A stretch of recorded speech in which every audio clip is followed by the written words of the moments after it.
Hej og velkommen til den her video, hvor i dag vil vise jer, hvordan man opretter en ekstra bruger af sin Hørmann Homey BrainCube. Jeg hedder Tobias, jeg arbejder hos Portmanden i Haslev. Vi sælger porte til privat og industri på hele Sjælland.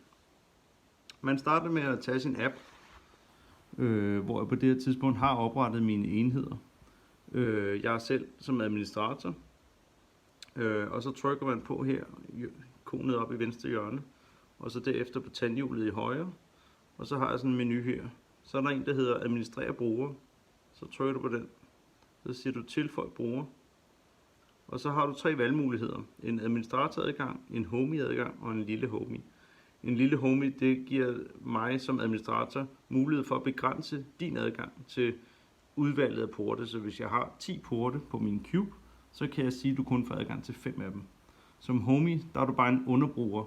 Og som administrator, der har du så mulighed for at tilføje flere brugere og slette brugere.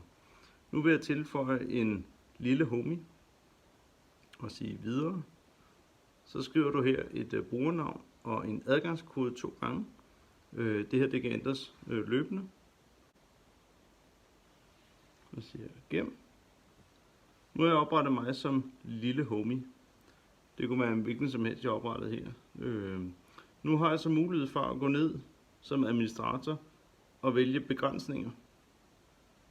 Og så kan jeg sige begrænsninger og enheder, og så kan jeg sige, den her enhed skal ikke vises, eller den her den er ikke mulig at operere som underbruger. Så tager den bruger jeg lige oprettet sin telefon. Det kommer lige i den næste video. Hej. Og så når man så har oprettet den her bruger, så tager man sin anden telefon, og så åbner du appen, og så står der her, om du vil skrive Homey-ID'et eller QR-scanne cuben. Jeg har min cube lige her, og jeg kan så scanne cuben ved at trykke på scan. Nu spørger telefonen så her om brugernavn og password, og det er jo det, vi lige har oprettet før. Så det skriver jeg så ind på nu.